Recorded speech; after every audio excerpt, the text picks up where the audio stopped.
Koper kulit seharga 30 juta itu terlepas begitu saja dari genggaman Bayu. Bunyi dentumannya di atas aspal basah, seolah menjadi genderang perang yang mulai ditabuh.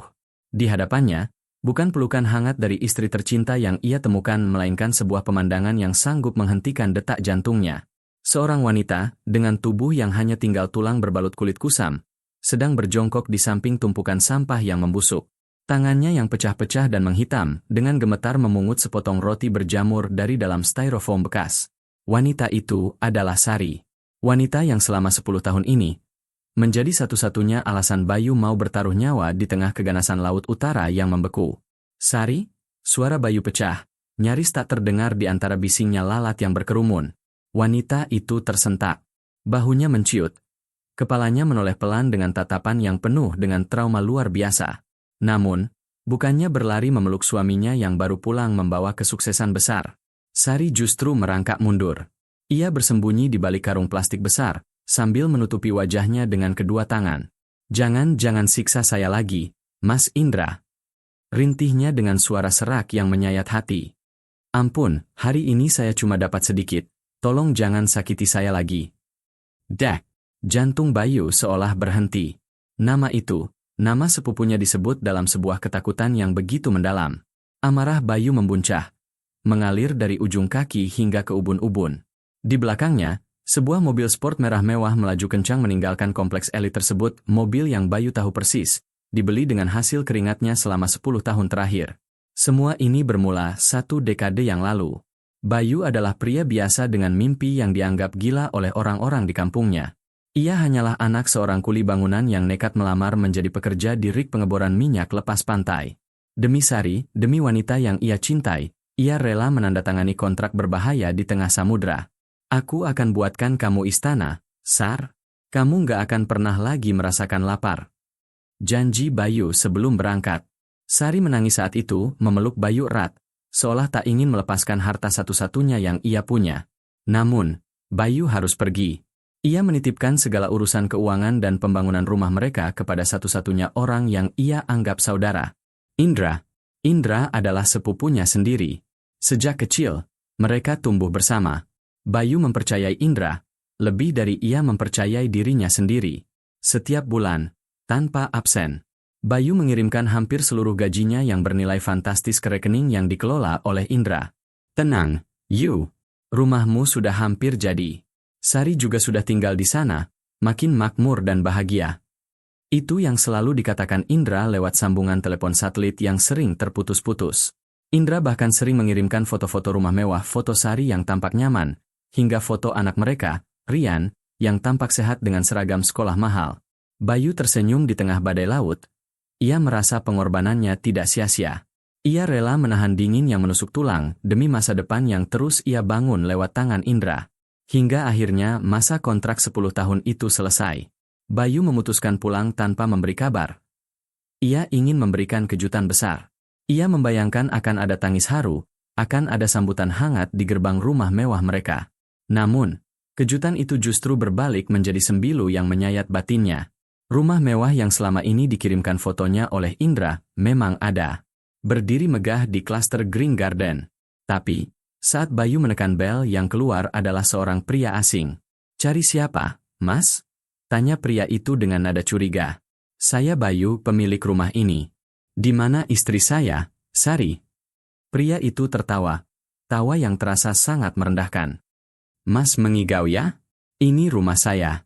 Saya sudah tinggal di sini 5 tahun. Saya beli rumah ini dari seorang pria bernama Indra. Katanya pemilik aslinya sudah tiada di luar negeri karena kecelakaan kerja. Dunia seolah gelap seketika. Pemilik aslinya sudah tiada? Indra memalsukan kabarnya? Bayu mencoba menghubungi nomor Indra, sudah tidak aktif. Ia menghubungi nomor Sari, nomor itu sudah tidak terdaftar selama bertahun-tahun. Dengan tangan gemetar dan amarah yang mulai membakar logikanya, Bayu mencari informasi ke sana kemari. Hingga akhirnya, seorang mantan tetangga lamanya di gang sempit memberitahu keberadaan Sari. Dia di sana, Yu, di lapak pemulung bantaran kali. Kasihan, dia terusir dari kehidupannya sendiri oleh Indra sesaat setelah berita bohong soal kepergianmu disebarkan. Dan disinilah Bayu sekarang. Berdiri di tengah bau busuk, menatap wanita yang dulu ia janjikan istana, kini justru menjadi bayangan di tanah kelahirannya sendiri. Bayu melangkah maju perlahan. Ia berlutut di depan Sari yang masih meringkuk ketakutan. Ia mengabaikan aroma tak sedap dari baju istrinya. Ia hanya melihat bekas luka pilu di punggung tangan Sari yang dulu begitu lembut. "Sar, ini aku. Ini Bayu, suamimu," bisik Bayu.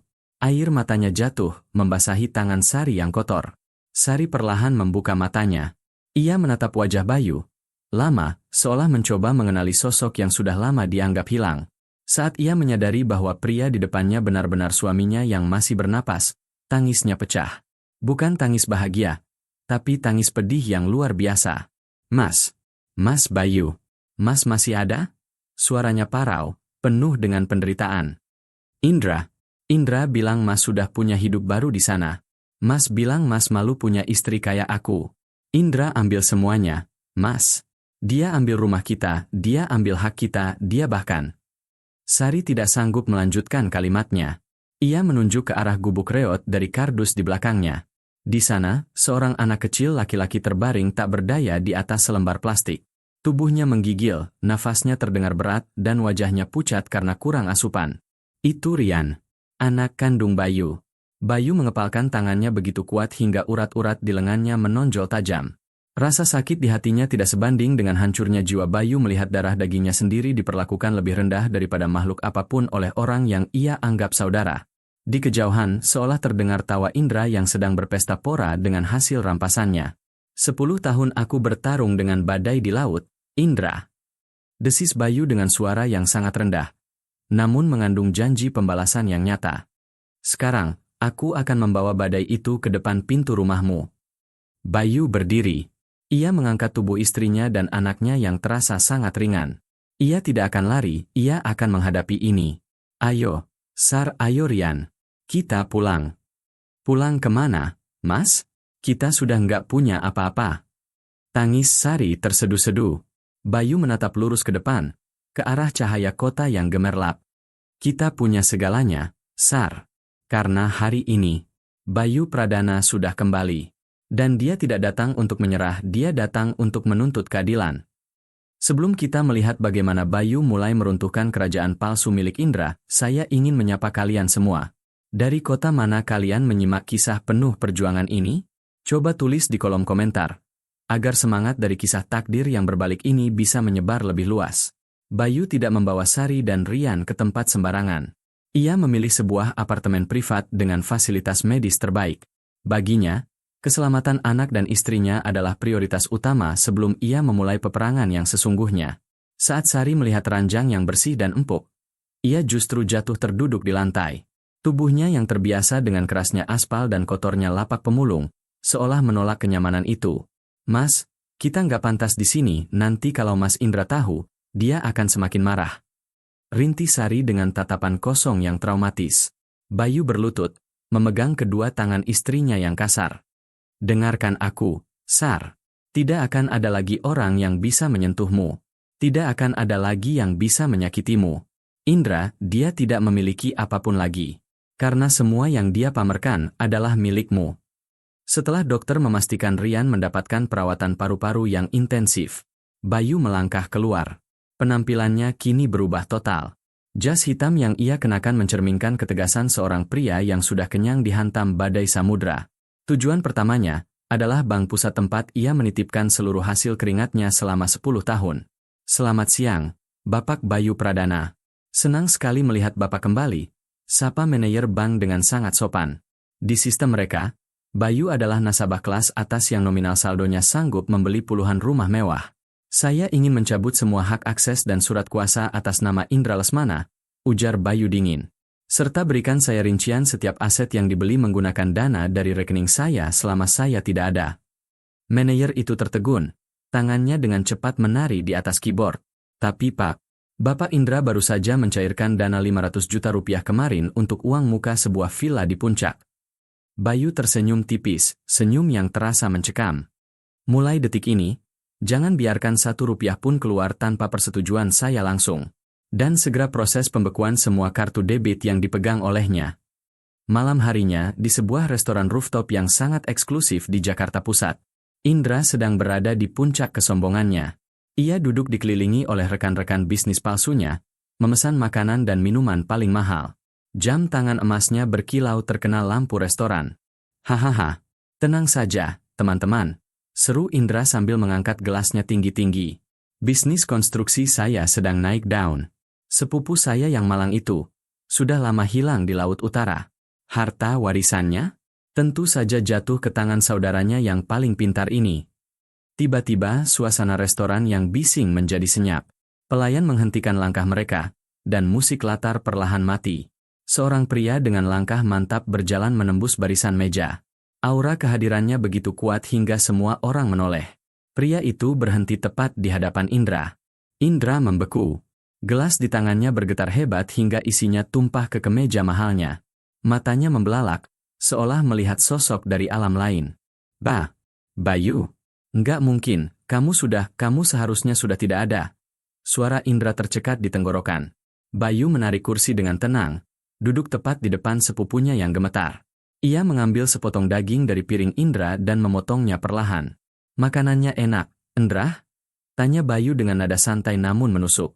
Nikmati setiap kunyahannya, karena mulai besok, lidahmu mungkin hanya akan terbiasa dengan nasi jatah yang dingin.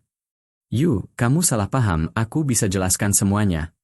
Indra mencoba membangun pembelaan, namun suaranya hilang ditelan ketakutan. Tidak ada yang perlu dijelaskan, Indra. Bayu meletakkan sebuah map di atas meja. Tadi siang, aku sudah memutus urat nadi keuanganmu. Perusahaan konstruksi yang kamu banggakan itu, semuanya atas namaku, dan sekarang aku sudah mengambil kendali penuh. Mobil merahmu, sebentar lagi akan diderek karena semua aksesmu sudah aku blokir. Indra pucat pasi. Teman-temannya mulai saling berbisik dan menjauh, tidak ingin ikut terseret dalam masalah besar ini. Besok malam, kita bertemu di rumah besar, bisik Bayu sambil condong ke arah Indra. Aku ingin melihat, bagaimana kamu menjelaskan pada Pak De dan seluruh keluarga, kenapa istriku harus mengais sisa makanan di jalanan, sementara kamu berpesta dengan uangku. Bayu berdiri, menepuk bahu Indra yang sudah basah oleh keringat dingin. Ia berjalan pergi tanpa menoleh lagi. Bagi Bayu, menghancurkan harta Indra itu mudah, tapi menghancurkan kesombongannya itu yang akan ia lakukan secara perlahan. Sang pelaut telah kembali, dan ia tidak akan membiarkan satupun pengkhianat tetap berdiri tegak. Suasana di ruang tamu rumah besar keluarga Lesmana malam itu terasa begitu mencekam, lebih dingin dari angin malam yang berhembus di luar. Pak Daharjo, selaku tetua keluarga yang paling dihormati, duduk dengan wajah serius di kursi jati utamanya. Di sekelilingnya, paman dan bibi berkumpul dengan raut wajah penuh tanya.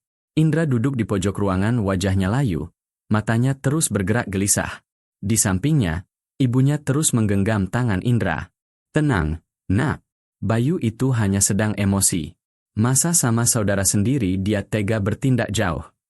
Tepat pukul 7 malam, suara deru mesin mobil yang halus namun bertenaga berhenti di depan gerbang. Pintu depan terbuka dan Bayu melangkah masuk. Ia tampak begitu berwibawa dengan kemeja hitam yang elegan. Di sampingnya, Sari berdiri dengan anggun, meskipun wajahnya masih menyisakan guratan kelelahan, matanya kini memancarkan keberanian. Rian, sang buah hati, digendong oleh seorang pengasuh medis di belakang mereka. Assalamualaikum. Suara Bayu menggema tenang, namun memiliki otoritas yang membuat seisi ruangan seketika terdiam. Waalaikumsalam. Bayu, masuk dan duduklah dulu, nak, kata Pak Daharjo dengan nada hati-hati. Bayu tidak duduk. Ia tetap berdiri tepat di tengah ruangan, seolah ia adalah hakim yang siap membacakan vonis. Saya datang bukan untuk sekadar menyapa. Bayu memulai, matanya langsung menghujam ke arah Indra. Saya datang untuk menyingkap sebuah rahasia besar yang selama ini disimpan rapat oleh putra kesayangan kalian ini. Bayu, kamu jangan keterlaluan. Ibu Indra berseru membela. Indra sudah banyak membantu istrimu selama kamu tidak ada. Dia bilang kamu sulit dihubungi, jadi Indra menggunakan uangnya sendiri untuk menyambung hidup Sari. Bayu tersenyum tipis, sebuah senyuman yang mengandung kepahitan luar biasa. Uang sendiri. Bayu mengeluarkan sebuah tablet, lalu menghubungkannya ke layar televisi besar di ruang tamu tersebut.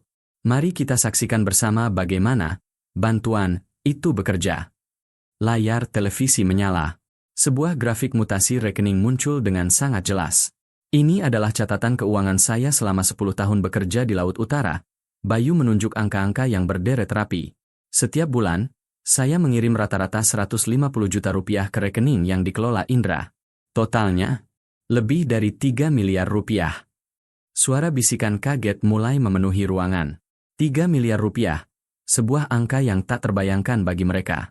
Lalu, mari kita lihat aliran dana yang sampai ke tangan Sari. Bayu menekan tombol lain. Januari hanya 500 ribu rupiah. Februari 500 ribu rupiah. Bahkan ada bulan di mana Indra sama sekali tidak memberikan apapun, dengan alasan saya sudah tiada dalam kecelakaan kerja. Itu fitnah. Dia memalsukan data.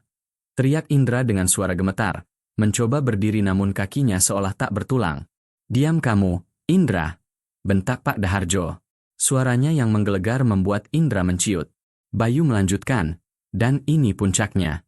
Tahun lalu, Indra memalsukan tanda tangan saya untuk mengalihkan hak milik rumah saya di klaster Green Garden. Rumah itu dijual seharga 2 miliar rupiah. Uangnya masuk ke kantong pribadi Indra untuk membiayai gaya hidup mewahnya, sementara istri saya diusir paksa dari rumahnya sendiri. Sari mulai terisak pelan di samping Bayu. Ingatan saat ia harus menggendong Rian yang sedang sesak napas di tengah hujan.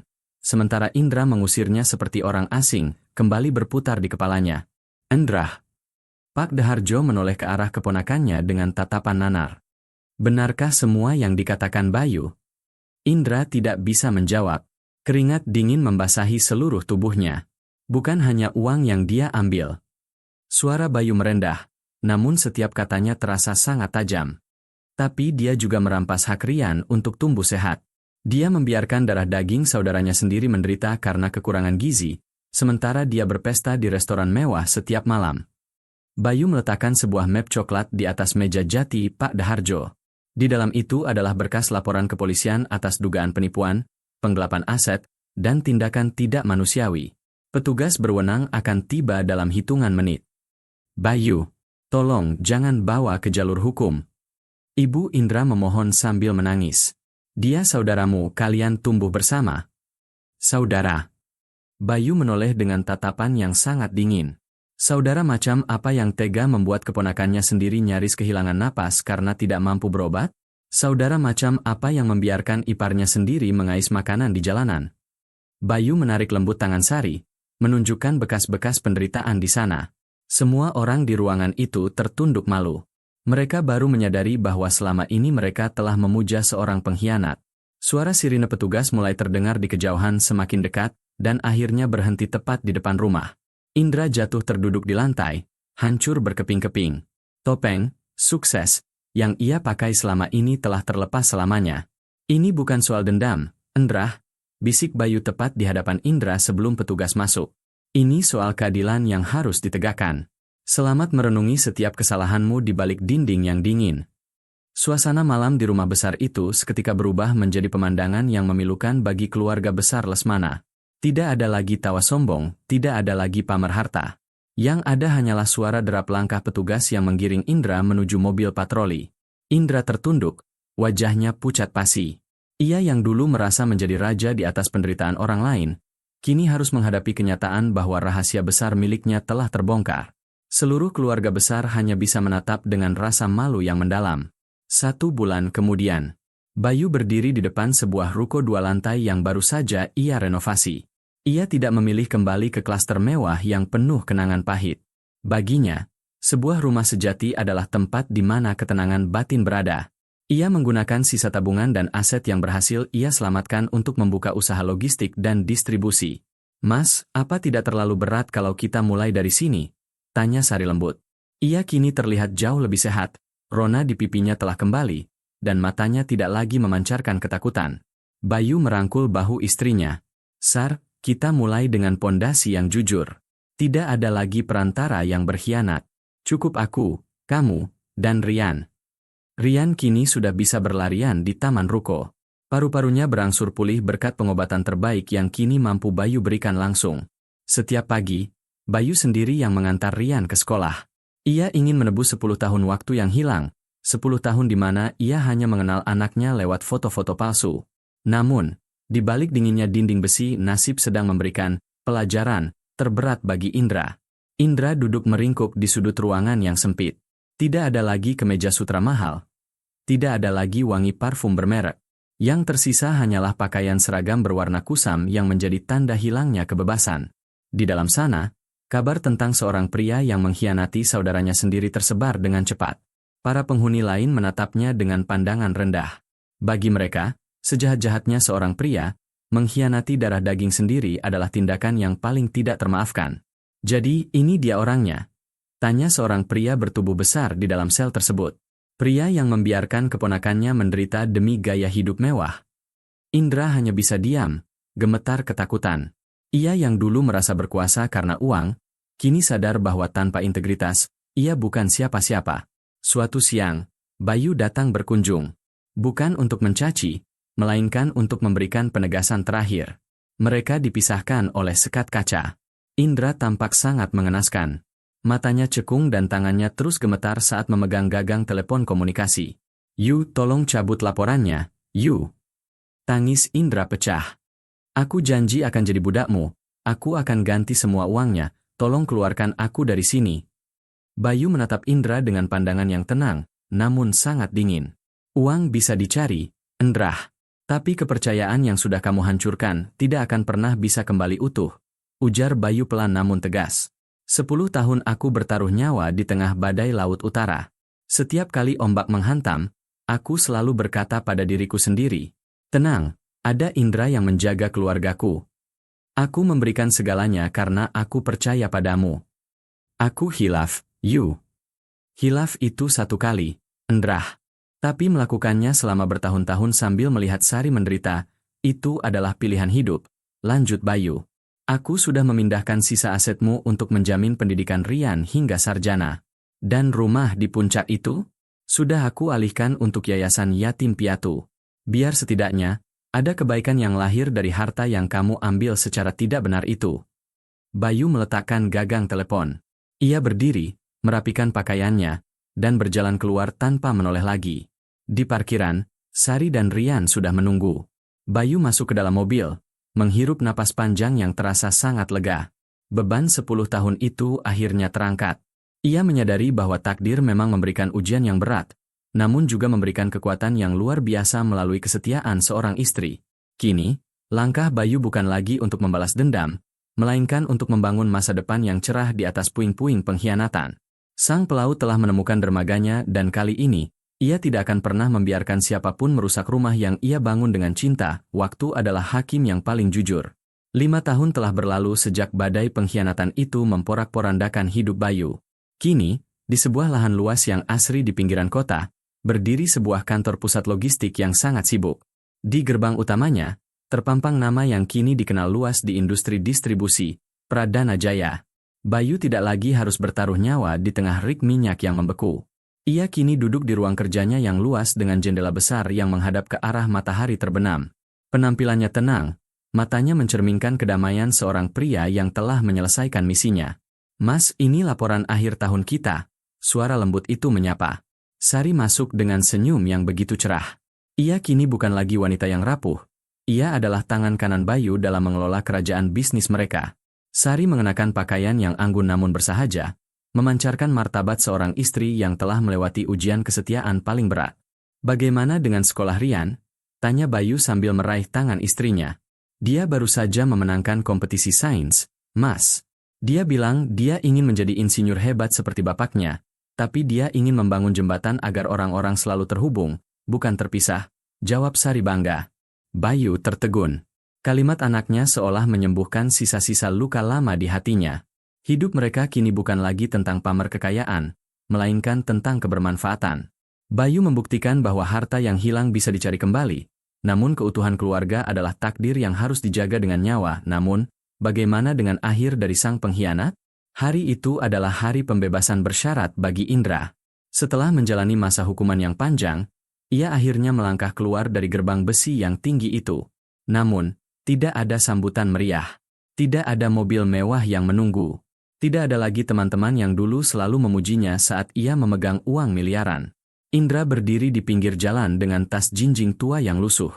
Tubuhnya kurus, wajahnya menyimpan gurat penyesalan yang tak akan pernah hilang.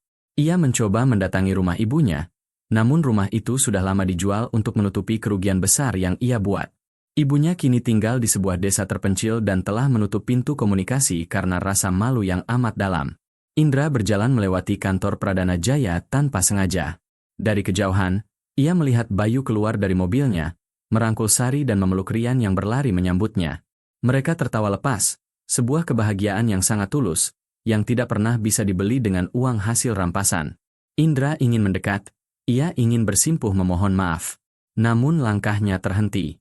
Ia sadar bahwa penyesalan terbesarnya bukanlah kehilangan rumah mewah atau mobil sport, melainkan kehilangan tempatnya di dalam hati orang-orang yang tulus menyayanginya. Kini, ia harus menjalani sisa hidupnya sebagai orang asing di tanah kelahirannya sendiri. Sebuah harga yang harus dibayar mahal untuk sebuah keserakahan. Sore itu, di teras rumah mereka yang nyaman, Bayu mengajak Sari dan Rian duduk bersama sambil menikmati teh hangat. Tidak ada lagi ketakutan akan badai laut utara. Tidak ada lagi bayang-bayang pengkhianatan. Mas, bisik Sari. Terima kasih sudah memilih untuk pulang kepada kami. Bayu mengecup kening istrinya dengan hikmat. Terima kasih sudah tetap bertahan, Sar. Aku belajar satu hal. Sebuah istana sejati tidak dibangun dari tumpukan uang atau beton yang mahal, tapi dari kepercayaan, kejujuran, dan cinta yang tak pernah padam. Kisah Bayu adalah sebuah pengingat bagi kita semua, bahwa di luar sana, mungkin ada banyak pengkhianat yang mencoba merampas kebahagiaan kita. Namun jangan pernah menyerah. Teruslah berjuang dengan cara yang benar. Karena pada akhirnya, kebenaran akan selalu menemukan jalannya untuk bersinar, dan kasih ibu serta keluarga akan menjadi dermaga terakhir yang paling indah.